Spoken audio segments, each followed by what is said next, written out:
Hey everybody, welcome to another episode of Talking Cubs. I'm your host Ryan Davis, and I'll be joined by my co-host Sean Sears in just a moment. Today we're going to be talking about new Cubs free agent signing.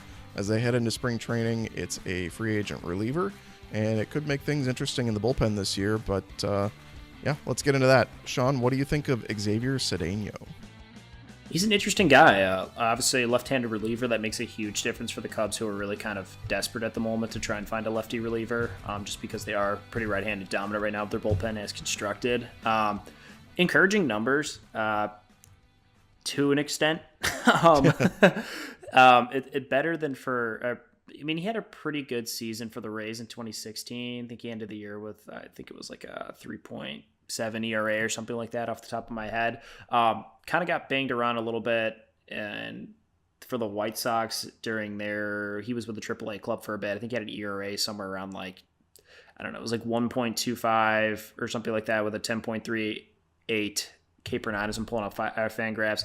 Nothing necessarily impressive, but then when he got called up, he was still kind of beat up a little bit. So he's a guy that has potential, a little bit of a Brian Duensing situation where he hasn't shown necessarily anything fantastic over his career, but he's a career 369, 370 ERA guy.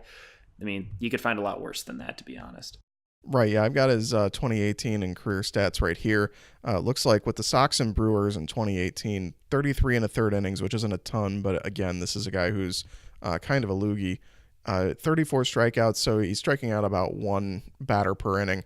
2.48 ERA, 2.90 FIP, and then from 2015 to 2018, covering the last four seasons, he's had a couple in there where he didn't throw all that many innings, but overall, 123 in the third innings, 124 strikeouts, so right in that area where he's striking about one per inning, 3.06 ERA, 3.38 FIP, and even more impressive, his OPS against for his career against lefties, 583 and then 574 in 2018. Wow, those are impressive numbers. And you're talking about a guy, first off, he's obviously capable of missing bats. That's great. If he's going to come in against left-handed relievers, that's impressive, or left-handed batters, excuse me. That's an impressive slash line to throw out there. Him and Steve Cishek against lefties would be great. Obviously, you can't pitch him every day, but just be able to have a guy like that is huge. I do know you were kind of teasing here before we got started. It sounded like he's on a minor league deal.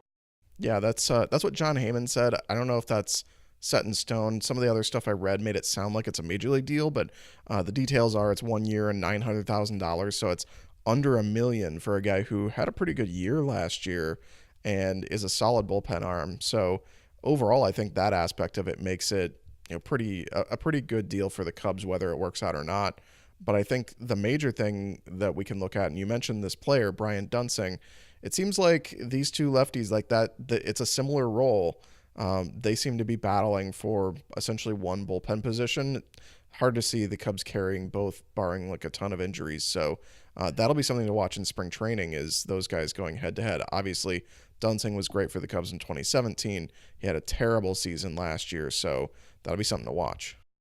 Yeah, you look at this bullpen construction altogether, and we were kind of talking about it before we got on here earlier today about how D. Epstein, maybe instead of going and spending a lot of money on a guy like Craig Kimbrell, has kind of found his way to piece together a bullpen while keeping it underneath their budget or right on their budget. For the guys he's been able to grab, being Brad Brock, Cedeño, some of the minor league guys, Luke Haggerty, there's George Contos. These guys are at least people that have shown in moments have been successful in the major league level, and to have that talent at least with you to pick from at least gives you depth. So, that's an encouraging sign.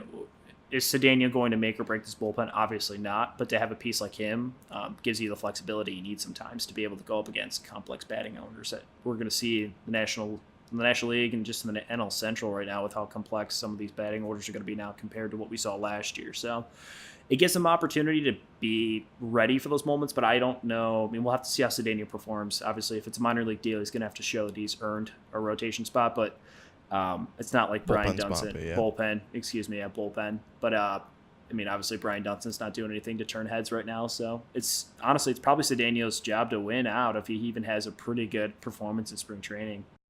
Yeah, and obviously the ideal is that both those guys have a great spring, and then maybe you can trade one of them.